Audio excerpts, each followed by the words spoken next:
Well, good morning, everybody. Yesterday's satellite data revealed once again just another round outbreak of very powerful storms throughout large sections of the United States. Central Plains down into the southeast, parts of the Mid-South, getting over again toward almost, like the Carolinas, the Appalachian Mountains. We just saw some pretty nasty storms. We're going to talk about where that's going to go over the next few days as we watch this larger ridge that typically lives in Bermuda start to work its way maybe more toward Nashville. So that's going to be a part of the story. We're going to talk about the heat that's going to come with that, the ring of fire precipitation, which Matt did such a great job detailing. And then I'm going to walk you out a little bit longer in this forecast. I want to talk about evaporation rates on strong winds in the plains. I also want to talk about some of the new subseasonal weather forecast model stuff when it comes to the Bermuda high position, which we've been talking about for quite some time. So we're going to get through all of that, and I also at the very end want to get over to any sort of Atlantic blocking. I know I must always focus on the Pacific. I tend to find myself thinking a lot about the upstream effects, but we're going to go downstream here in a little bit to take a look at the Atlantic. And then on Friday, I want to compliment what Matt presented to you all yesterday. If you got a chance to watch his video, he talked about these, I think he called them sneaky dry Julys, and he was focusing on the Midwest. I'm going to complement that discussion on Friday with a thorough discussion on heat, since we're going to be watching the beginning of a pretty massive heat wave move east during that time frame. All right, that's where I'm taking this video. Let's just pause this right here. I want to show you a couple of things. Just look at the size of these storms rolling through parts of the southeast, mid-south. Once again, the atmosphere outdid the forecast. So there are places in the country, would you agree with me on this, I hope, that every time you see a weather forecast of total precipitation, you should feel like I should just cut this in half. I'm talking about maybe more of the Midwest folks should be doing that. But in the southern plains, these storms that continue to erupt, they're big hailers, but they're locally putting down heavy rainfall. And remember, you follow our videos back the last 7 or 8 days, most model forecasts have gone over very drying through here, but the recycling of moisture, the continual triggers are throwing up huge storms. Absolutely massive. You can see these overshooting tops. Now, I stopped it right here as sun was setting last night because you can also see at least three very large wildfires. And I wanted to zoom in and have a closer look at those. So if we just kind of focus on the southwestern United States view, there they are. We have one down here in New Mexico, one in Utah, and then one here. Next week I'm going out to Salt Lake City temporarily just for a trip to present to a group at Nutrien. And I'll be very interested to see what that flight looks like, to see if we do come in and any of these fires are still going. So I'll be paying close attention to that. But my goodness, look at the size of these storms down here in parts of the southern plains. If you have a look at the current radar, again, we watched a powerful line of storms that rolled through south central Kansas the day before, right? You saw the severe wind reports Matt talked about. You saw the beautiful stovepipe tornado picture that Matt showed you from my former colleague and great friend Jeff Frame, Professor Frame. I'll make sure I get his title right there. But you also saw, once again, look at this. This is another arcing line of storms that came through the same region again last night in Kansas. While isolated storms moved through Iowa, Wisconsin, Illinois, which are needed, this rain into Michigan is absolutely critical. We need multiple rounds of rain into Michigan, given how dry it is. And we can see all throughout the Appalachian Mountains, getting up in the mid-Atlantic and the Northeast, more needed storms as well out of this pattern. I mentioned the hail. I wanted to show you this is just the last 3 days of hail across the country. And since most of it's focused in the midsection of the country, I'll just take a quick trip kind of my north-central view. And I apologize, it lops off Montana. And you can certainly see quite a bit in Montana here. In fact, let's just do this. That's the north-central view. If I just take you to kind of a northwest view, you'll see that hail. There it is in Montana and down the high plains. This is a lot of hail. And of course, those southern plain storms were notorious for this too. So in addition to all that straight line wind damage that came through this part of Kansas, we can see these storms generated some very large hail as well. Storm reports, let's see if these have updated. There we go. This is the newest data from just yesterday. So there's the wind reports in parts of the southeast along the Appalachian Mountains, or very close to them. And we see our hail reports running up and down the very western and high plains, and then down into the central plains. And just a reminder, these numbers continue to go up from yesterday, and we're at 328 reports, including all of those very high wind reports that came through this part of Kansas. We are likely going to be seeing a transition in our storm type going forward. This is about the time of year as you enter the month of July that we see less single-celled, like supercelled storm activity, and more linear mode of convection, which means squall lines. And so we're going to keep a close eye out on that. But we can't deny that this, last 48 hours has put down rain in some areas that one didn't need another drop of it, but some areas that really needed quite a bit more. And we're going to be asking a lot out of this pattern before we watch the ring of fire set up here as we work our way into the next 7 or 8 days. So just have a good look at it. That is your last 48 hours of total accumulated precipitation across the country. Now this morning, it's a pretty loud morning for a lot of folks. You just see a lot of scattered thunderstorms still continuing in the overnight hour, which means they've outdone the stabilization that we typically see early in the morning with inversions setting up and kind of a reversal of the afternoon temperature patterns. But we are anticipating later today a pretty large area from southern Michigan all the way down to southern Missouri under an enhanced risk. In fact, the entire state of Indiana is inside of the enhanced risk from the Storm Prediction Center, and a much larger area around that of slight risk. You then see tomorrow this moves into the northeast. So from parts of North Carolina clear to Maine, we're going to be watching for the risk of those severe storms. And as Matt mentioned the other day, we're going to then turn our attention to this setup that's going to be driving a lot of these northwest flowing. So they're coming out of the northwest squall line events. And there you can see it, day 3, that's June 20th, June 20th. Sorry about that. We're going to be watching very carefully. I should change my title so that's clearer. Yeah, I'll do that. But we're going to be watching carefully for the severe storms. I also just realized I have a rogue parenthesis there, so I got some things to fix on some of my maps. But we'll get it done for you. Anyway, we got to watch this because it's coming through and it's looking kind of nasty. Now, I'm going to give you this national view first, and if you don't mind, I want to focus in on the north central United States after that. So this is the high-res NAM. We're going to start off with that model and just play this out starting at 8 a.m. this morning and working our way through the middle of the day. Now there's a low in Missouri that is going to be moving through northern Illinois. And I'm about to go meet with a large group of farmers from Wisconsin and Illinois. They're coming to actually see me. I'm pretty excited over in Champaign. Maybe I should have rented a van to take them storm chasing. I don't know. But right now the NAM is trying to toss a really nasty line of storms through east central Illinois where I'll be with these folks. They're going to come down from Wisconsin and northern Illinois. Now, they're going to hope, most of them are going to be hoping that I have got this model forecast right for their rainfall because they need it going through that area. And then we need to see this getting into Michigan like it suggests here in the models, given how dry it's been in central Michigan. But that's just round 1 of this. So Indiana, please be very weather aware tonight. This afternoon and tonight, because we do have the risk of a pretty sizable damaging squall line situation that could be moving through that area, and we just have to be very cognizant of what that could do. So keep multiple modes of communication with weather. Weather.gov is great. That way you'll stay on top of the watches and warnings and advisories.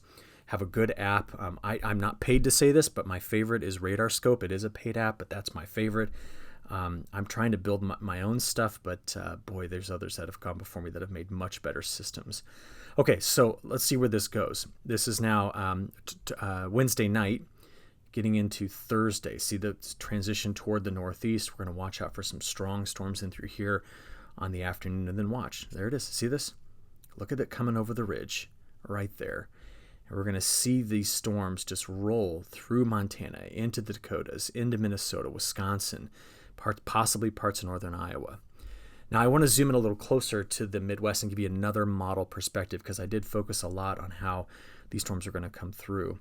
And if we get this out through the middle of the morning, so we have round 1 of storms coming through here into Illinois, some back in Missouri. We also have the storms moving through parts of Michigan, which we need. So this will actually be our second round coming through Michigan. And again, while I don't see the big linear event that the NAM put through parts of Illinois, we do still see some pretty nasty storms here. So maybe instead of giving these guys a presentation, we'll just go outside and watch it rain. Could be pretty impressive just to see that. Okay, Indiana, I just got to talk to you again. Take a look at that squall line coming through. It also extends down into Kentucky and Tennessee, gets over into Ohio. We're going to have to be very careful of this setup going into this afternoon and this evening. And then as we play this forward, we watch it clear out, and then this model only runs out 36 hours the way I have it set up, but we'll watch after that for the storms to be coming into the northern plains.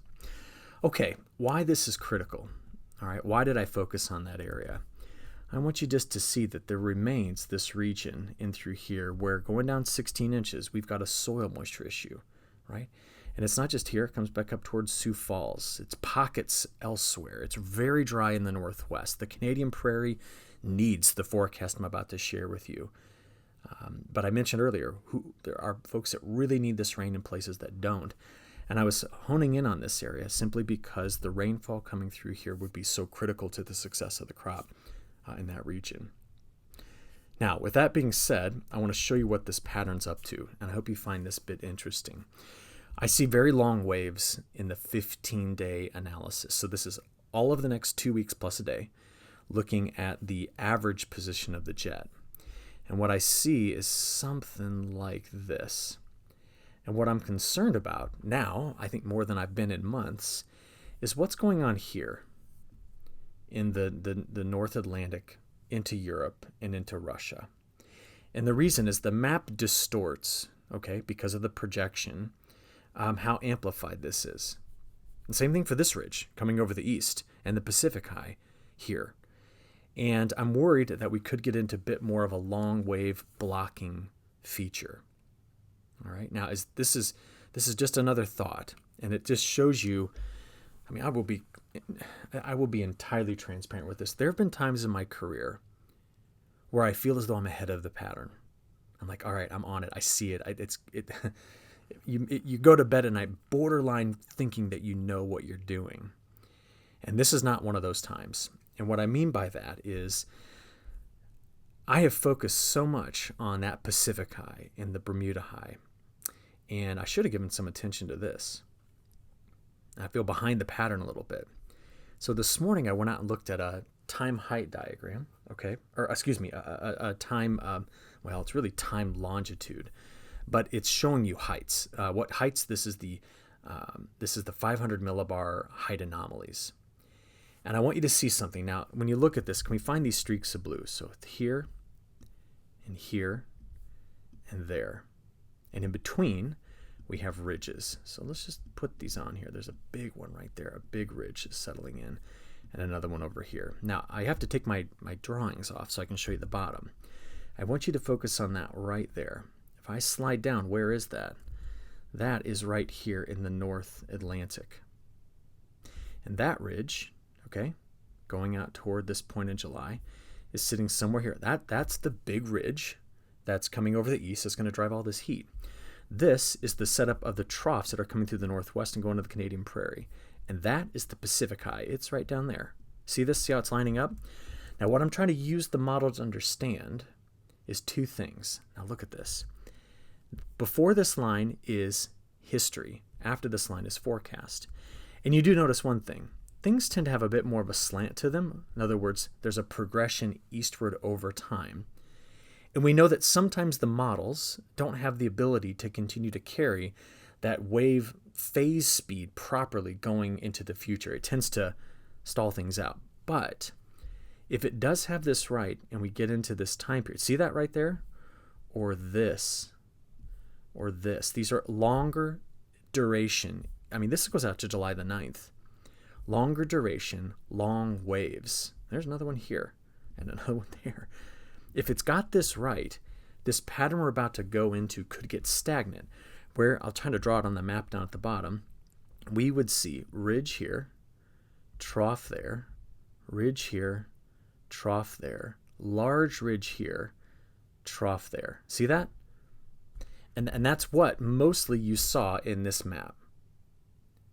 Now, since I mentioned this is all downstream, mainly toward Europe, I do want to point out again that the newest update from the European model on the forecast, it also has a ring of fire. See, it's all running around the periphery of a larger area of high pressure, which starts in France, goes through the Alps, Germany, Poland, over toward, Ukraine. It's only like until you get into Belarus and north that starts to get wet. This goes into Turkey. This hits the Balkans. This is hitting an area that we've got to just pay attention to. I think it's an important story. A lot of the Russian wheat belt getting storms out of this. You're on the edge of that ring. Okay? But as we think through this, coming back to the Atlantic, let's just see where that Bermuda high is going to be. So I'll just play this out. It's right here.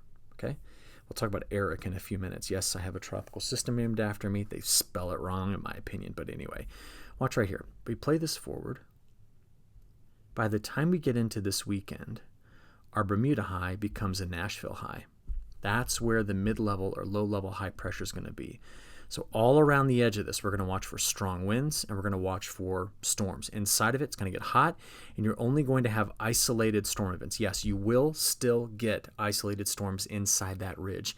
But when I tell you isolated, it's like one county gets an inch and a half of rain, the neighboring county gets nothing. Like that's where this pattern's going to go. That's Sunday, Monday, Tuesday of next week. It's still there. We then go out there Wednesday, Thursday, Friday, still there. That's 210 hours from now. We go all the way up to the 28th, the 29th, the 30th of June. And I see some breakdown, but wait. What's going on here? Now, the Bermuda high is getting a little disorganized in the models out there to start July. And we're all going to ask the same question. Does part of it break off and go that direction? Or does part of it break off and go this direction? There's going to be a lot to be watching in the model updates going forward. And one thing is that if these waves get long and they stay long and you keep getting lows here, that's a part of that trough system I showed you in the North Atlantic. The Bermuda high is going to get squished and split. So there's a bit of a story here that's evolving. Okay, it's going to affect the upper level high pattern. Watch what comes out of the northwest. Deep trough right there. Now what happens is, as this ridge opens, this trough will send out little tiny vort maxes, little short waves. This is the long wave.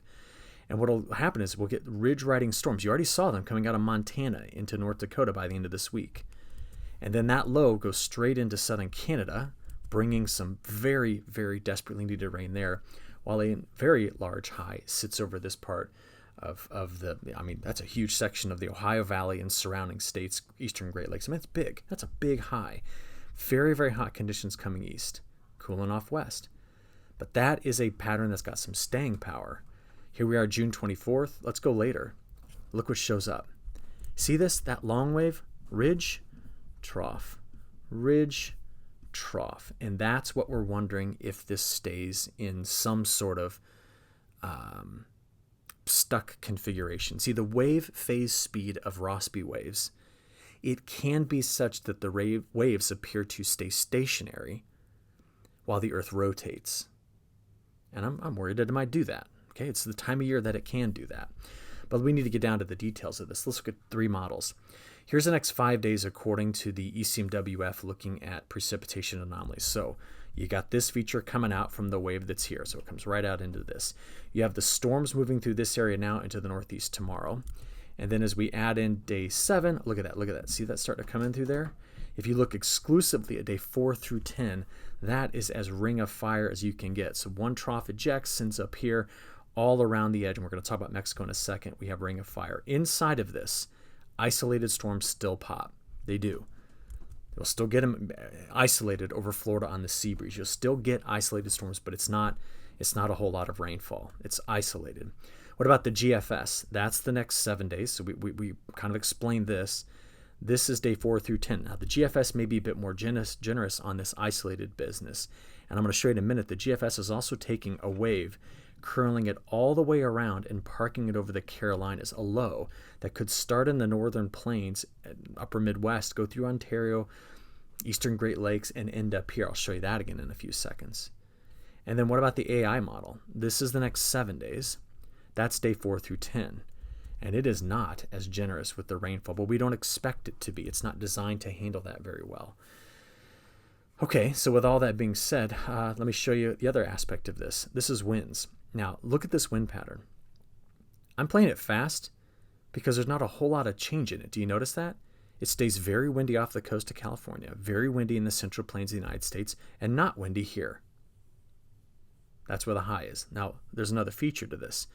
By the time we get into Thursday, Friday, Saturday, watch the low, especially by Saturday, coming out of Montana, going into the Canadian Prairie. Look at that low.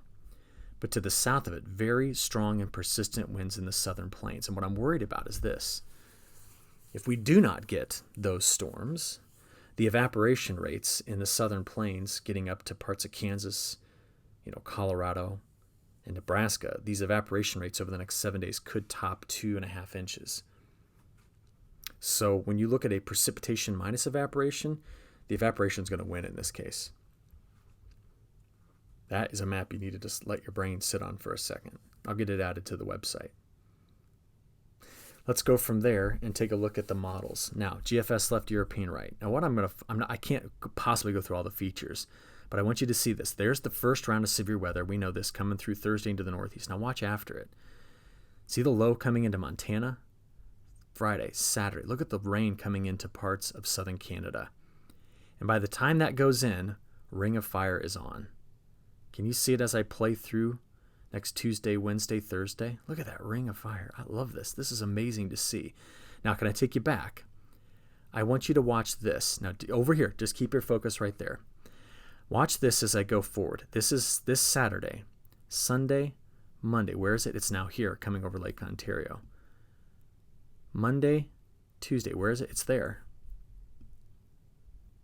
Tuesday, Wednesday. It's a low off the coast of the Carolinas. Now, the European doesn't have it, but it's something to watch. You can get that. You can get these things that roll the perimeter, and they're a lot of fun to watch. But overall, the next 10 days, according to the European model, this is the probability of going over an inch, and that ring is really well established. But take note, there is still chances for isolated storm events here. Going over much wetter, darn it, new model run. I swear I have the worst timing. New model run, let's take you out to 10 days. There you go. That's the probability of 2 inches, and here's the chance at 4. So it's going to be very, very wet through this corridor here, getting into Ontario, this part of Ontario and Quebec. And we better go have a look at what's going on down here in Mexico as well. So very quickly, let me take you to the week 2 precipitation anomalies. There you go. I think we've got that pretty thoroughly explained. If we have a look now at what the CPC is suggesting, June 25th to July 1st, they have this part of the Corn Belt with a slight risk of having above average precip, mainly from the 25th and 26th. And one other area we're going to be watching will be Eric. I mentioned a few moments ago, I do not spell my name with a K, so that's what my joke was about. But just take a look at where it's expected to go. If we look at the the forecast cone here, it is expected to become a hurricane to make landfall in Mexico's southwest coast here. And what's interesting about that is if you look at the total precipitation, it's a lot.